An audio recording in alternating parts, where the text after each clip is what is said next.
प्रतियोगी परीक्षाओं की तैयारी करने वालों के लिए ना एक बहुत बड़ी चुनौती होती है जानकारी के पहाड़ से निपटना। खासकर जब भारतीय राज व्यवस्था की बात आती है तो इतने सारे आयोग, अनुच्छेद, संस्थाएं, मतलब दिमाग चकरा जाता है। बिल्कुल। और दिक्कत सिर्फ याद रखने की नहीं है, दिक्कत है कि परीक्षा के दबाव में वो सही जानकारी सही समय पर याद कैसे आए। हमारा दिमाग वो तथ्यों की लंबी लिस्ट के लिए बना ही नहीं है। लेकिन आज हमारे हाथ स्टडी टेक के कुछ ऐसे नोट्स लगे हैं जो इस समस्या को बिल्कुल एक अलग तरीके से देखते हैं। अच्छा। हाँ, ये सिर्फ तथ्यों का संकलन नहीं है, ये सीखने के मनोविज्ञान का एक बेहतरीन इस्तेमाल करते हैं। इनमें मजेदार तरकीबें हैं, कहानियां हैं, तस्वीरें हैं जो संवैधानिक निकायों जैसे सूखे विषय को भी दिलचस्प बना देती हैं। आपने एक बहुत महत्वपूर्ण शब्द का इस्तेमाल किया, मनोविज्ञान। ये नोट्स इसी सिद्धांत पर काम करते हैं। हमारा दिमाग सूखी अकेली जानकारी को भूल जाता है, लेकिन जब उसी जानकारी को किसी कहानी से या किसी तस्वीर या मजेदार जुमले से जोड़ दिया जाता है तो वो दिमाग में अटक जाती है। हाँ, वो एक मानसिक हुक बन जाता है, जानकारी उसमें फंस जाती है। तो आज हमारी चर्चा का मकसद सिर्फ इन शॉर्टकट्स को दोहराना नहीं है, बल्कि इनके पीछे के क्यों और कैसे को समझना है। बिल्कुल। हम ये देखेंगे कि ये छोटी छोटी तरकीबें हमें भारत की शासन प्रणाली की बड़ी और गहरी तस्वीर को समझने में कैसे मदद करती हैं।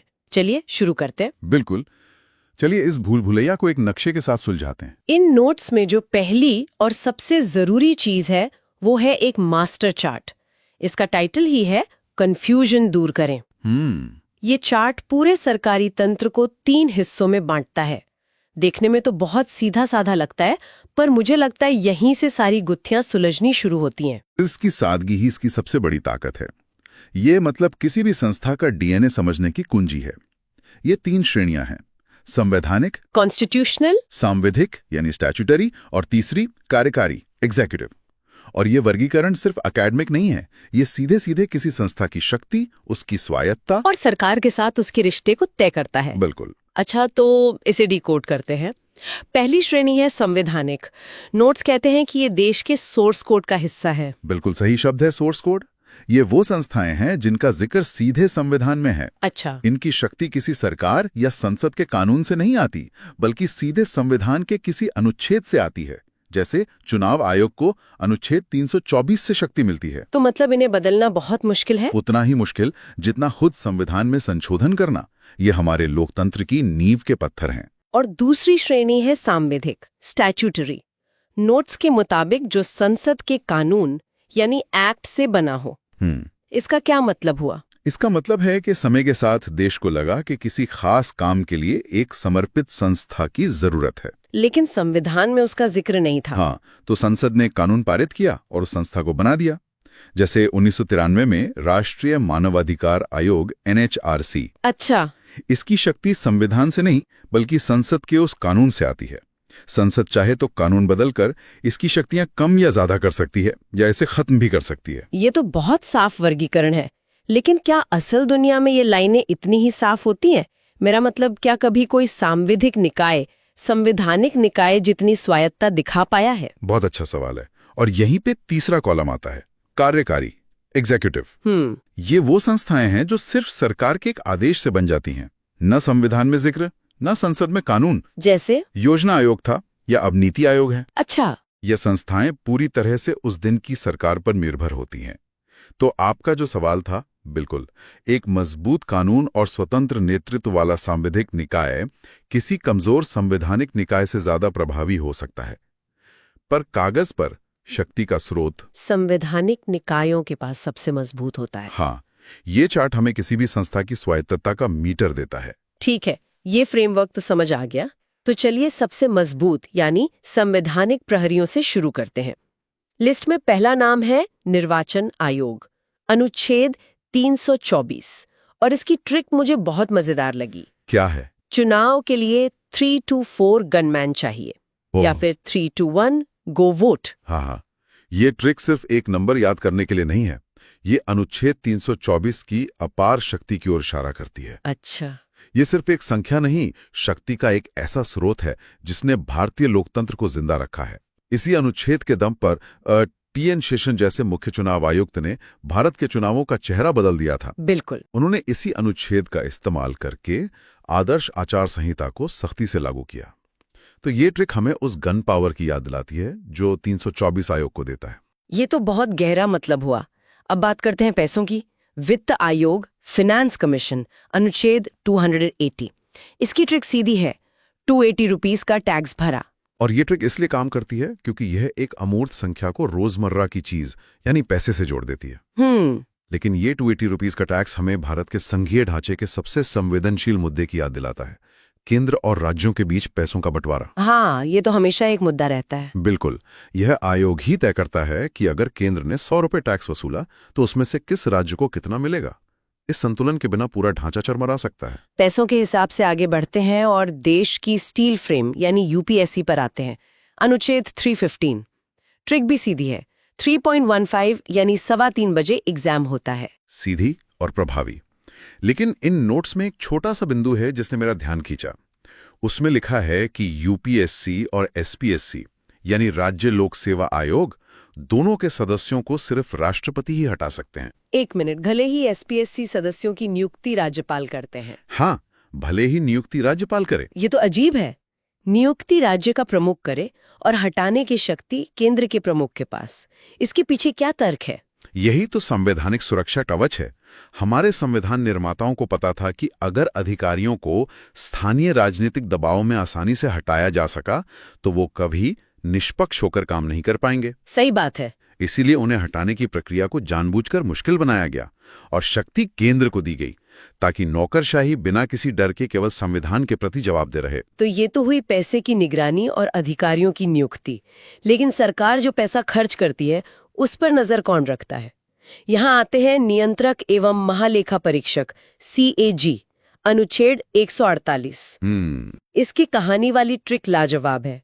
1-4 आदमी मिलकर बैठकर हिसाब करते हैं, यानी 1, 4 और 8। ये चंकिंग नाम की एक बहुत शक्तिशाली मेमोरी तकनीक है।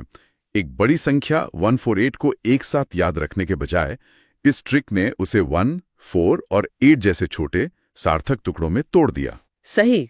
लेकिन CAG की असली ताकत उसकी रिपोर्ट में है।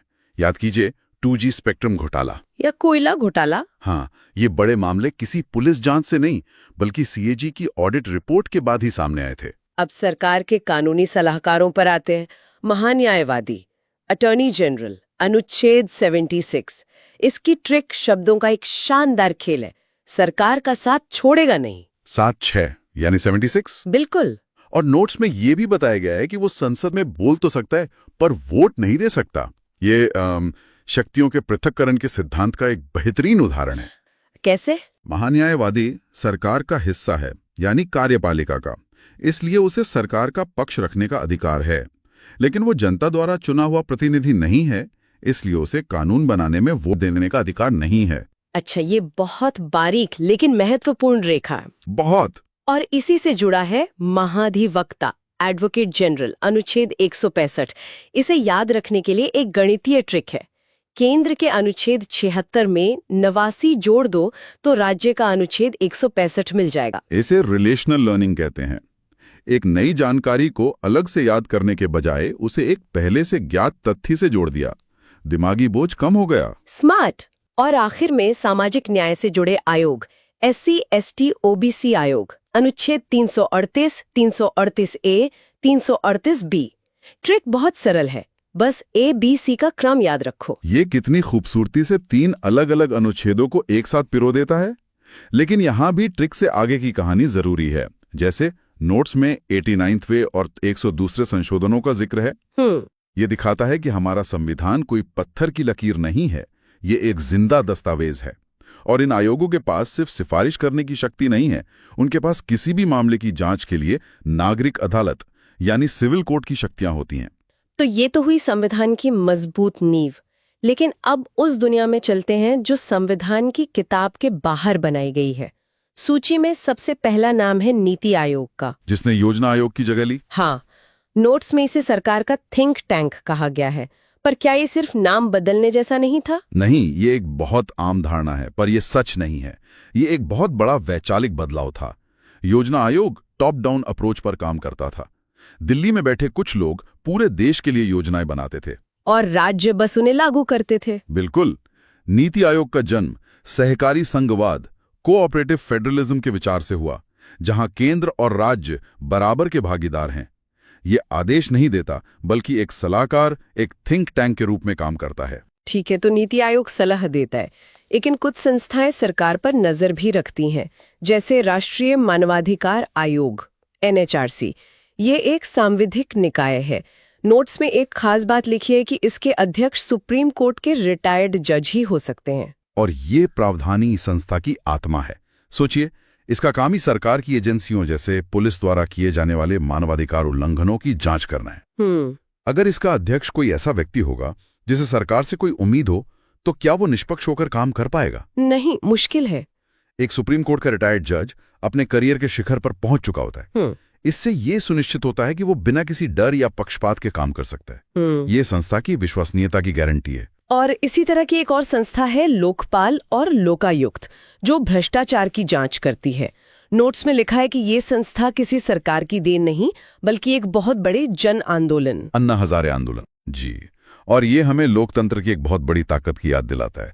उस सामाजिक दबाव के कारण ही संसद को लोकपाल अधिनियम 2013 पारित करना पड़ा। और इसकी सबसे बड़ी शक्ति यह है कि इसे प्रधानमंत्री तक की जांच करने का अधिकार है। एक मिनट, यहाँ नोट्स में कुछ ऐसा लिखा है जो मुझे हजम नहीं हो रहा। CBI, central bureau of investigation, इसके बारे में लिखा है कि ये न तो संवैधानिक है और न ही सांविधिक। ये कैसे मुमकिन है? देश की सबसे बड़ी जांच एजेंसी का अपना कोई कानून ही नहीं है। यही CBI की सबसे बड़ी त्रासदी और दुविधा है। ये सिर्फ एक कार्यकारी निकाय है जिसे गृह मंत्रालय के एक प्रस्ताव द्वारा बनाया गया था। तो इसे शक्तियां कहां से मिलती हैं? इसे अपनी जांच की शक्तियां Delhi special police establishment act 1946 नाम के एक पुराने कानून से मिलती हैं। तो इसका मतलब क्या कोई भी सरकार कल को एक और कार्यकारी आदेश से इसे बंद कर सकती है? सैद्धांतिक रूप से हाँ। और यही इसकी स्वायत्तता पर सबसे बड़ा सवालिया निशान लगाता है। शायद इसीलिए नोट्स में जो ट्रिक दी गई है वो किसी अनुच्छेद पर नहीं, बल्कि सुप्रीम कोर्ट की एक बहुत ही प्रसिद्ध टिप्पणी पर आधारित है। कौन सी? हाँ, एक पिंजरे और तोते की तस्वीर के साथ लिखा है, CBI सरकार का पिंजरे में बंद तोता है। ये टिप्पणी तो वाकई हजारों शब्दों के बराबर है। बिल्कुल। ये टिप्पणी सुप्रीम कोर्ट ने कोयला ब्लॉक आवंटन मामले की सुनवाई के दौरान की थी। उन्हें लगा कि CBI सरकार के इशारों पर काम कर रही है। अच्छा। तो ये पिंजरे में बंद तोता वाली ट्रिक सिर्फ एक मजाकिया लाइन नहीं है। ये भारत की सबसे बड़ी जांच एजेंसी के संस्थागत संकट, उसकी स्वायत्तता की कमी और सुधार की तत्काल आवश्यकता को एक ही झटके में उजागर कर देती है। ये तो चौंकाने वाली बात है। चलिए अब इस सूची की आखिरी संस्था पर आते हैं, क्षेत्रीय परिषदें, जोनल काउंसिल्स। नोट्स एक आम गलती की ओर इशारा करते हैं कि ज्यादातर लोगों को लगता है कि इनके अध्यक्ष प्रधानमंत्री होते हैं, जबकि असल में केंद्रीय गृह मंत्री होते हैं। हाँ, ये गलती बहुत आम है और इसे याद रखने की ट्रिक तो शानदार है। एक घर की तस्वीर बनी है और साथ में लिखा है घर के अलग अलग कमरों का मालिक कौन? गृह मंत्री। ये एनालॉजी तो कमाल की है, इससे हमेशा के लिए याद हो जाएगा। और ये सिर्फ एक ट्रिक नहीं है, ये इन परिषदों की भूमिका को भी समझाती है। ये परिषदें सहकारी संघवाद की असली प्रयोगशाला हैं। अच्छा।